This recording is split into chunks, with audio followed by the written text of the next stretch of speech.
AI and income inequality, a technological echo of the past. No doubt, artificial intelligence will disrupt the economy and reshape the job market.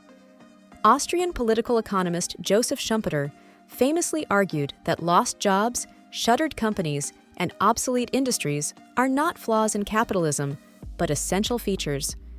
This dynamic, where innovation replaces the old with the new, is what he called creative destruction. Every wave of innovation produces winners and losers.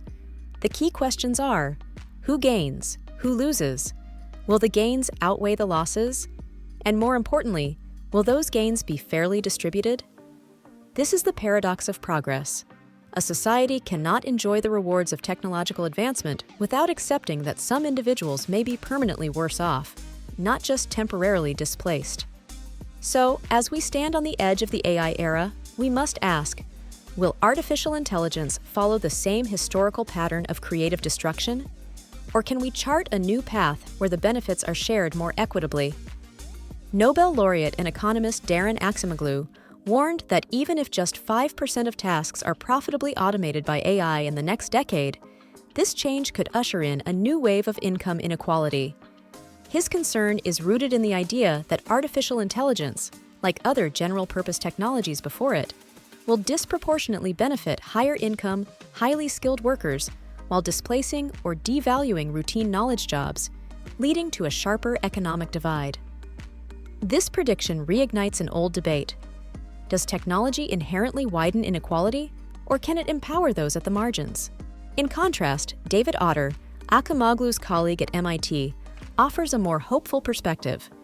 He argues that AI holds the potential to narrow income gaps by democratizing access to skills and capabilities that were once exclusive to the well-educated or elite.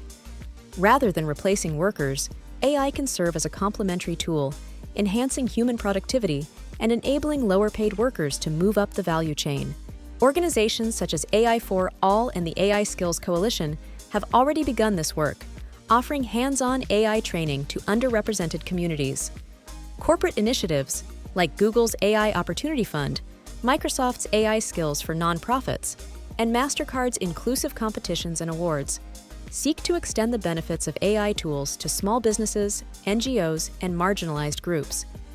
These efforts aim to broaden the AI user base and prevent technological centralization in the hands of a few.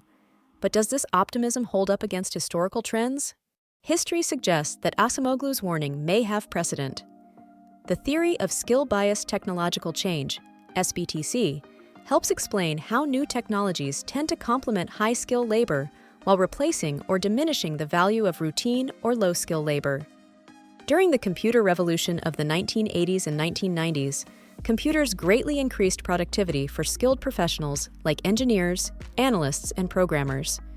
At the same time, they automated or streamlined clerical roles, leading to wage stagnation or job losses for workers in administrative support, manufacturing, and data entry. The effect? A widening wage gap. The Economic Policy Institute, EPI, consistently reports substantial real wage growth for the top earners in the U.S. For example, from 1979 to 2019, the top 1% saw their wages grow by 160.3%, and the top 0.1% by an even more spectacular 345.2%. On the contrary, wages for the bottom 50% barely moved. In addition, the college wage premium, which is the difference in earnings between those with and without a college degree, expanded sharply. This is a clear symptom of SBTC in action. The Internet era continued this trend. Internet created new industries and massive fortunes, especially for software developers, entrepreneurs, and investors. This is unequivocally true. The rise of the Internet fueled the dot-com boom, the growth of tech giants, and the creation of entirely new sectors like e-commerce, social media, and app development. This led to immense wealth creation for founders, early investors, and skilled professionals like software developers and data scientists. However, many mid-skill jobs became obsolete, such as travel agents and toll booth operators. The Internet, with its proliferation of online travel agencies, OTAs like Expedia, Booking.com, and direct airline hotel booking websites, significantly reduced the need for traditional brick-and-mortar travel agents. By the same token, electronic toll collection systems, like Easy Pass in the US, have largely displaced toll booth operators. In response, some mid-skill jobs shifted to gig-based models. The internet and mobile technology are the fundamental enablers of the gig economy. Platforms like Uber, Lyft, DoorDash, and Uber Eats rely entirely on internet connectivity and smartphone apps to connect workers with consumers. These platforms often convert what might have been traditional employment into more flexible, independent contractor roles, which are often characterized by less job security and fewer benefits than traditional employment.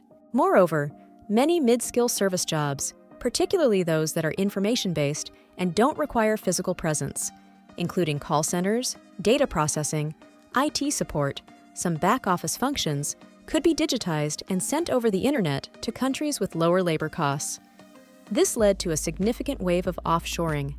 In short, high-skill workers experienced surging productivity and compensation, whereas many others saw precarious employment and eroded bargaining power. In the US, the Gini coefficient, a key measure of income inequality invented by Italian statistician and sociologist Corrado Gini, increased from 0.39 in 1967 to 0.49 by 2021, largely fueled by technological shifts. Is the rise of AI a déjà vu moment? The current rise of AI seems to follow these historical footprints. Just as spreadsheets displaced bookkeepers and web platforms disrupted retail clerks, AI tools like GPT and image recognition systems threaten to automate tasks in law, education, translation, customer service, and even creative fields. However, the twist is this: AI also offers new interfaces and no-code tools that make complex capabilities, such as data analysis, programming, design, more accessible. This gives some hope to Otter's vision that AI can enable low and mid-skill workers to perform higher-value work. Still, without thoughtful design, access, and policy, these benefits may accrue mostly to already advantaged groups, mirroring past patterns. If history is a guide, then inequality won't be the fault of AI itself, but rather how societies choose to implement, regulate, and distribute it. In today's polarized climate, income inequality is often framed as a form of intentional oppression or elite exploitation. But the historical record shows a more nuanced driver: economic modality shifts driven by technological change. From the loom to the microchip, and now to the neural net, societies have repeatedly faced this pattern. Those who adapt early and possess complementary skills benefit disproportionately. AI, like its predecessors, is not inherently good or bad. It is a tool. Its long-term impact on inequality will depend on how we educate, train, and govern its use. Recognizing the structural, rather than conspiratorial, origins of inequality is the first step toward building a more inclusive future. What's your take on AI and income inequality? Do you believe AI will widen the income gap or help bridge it?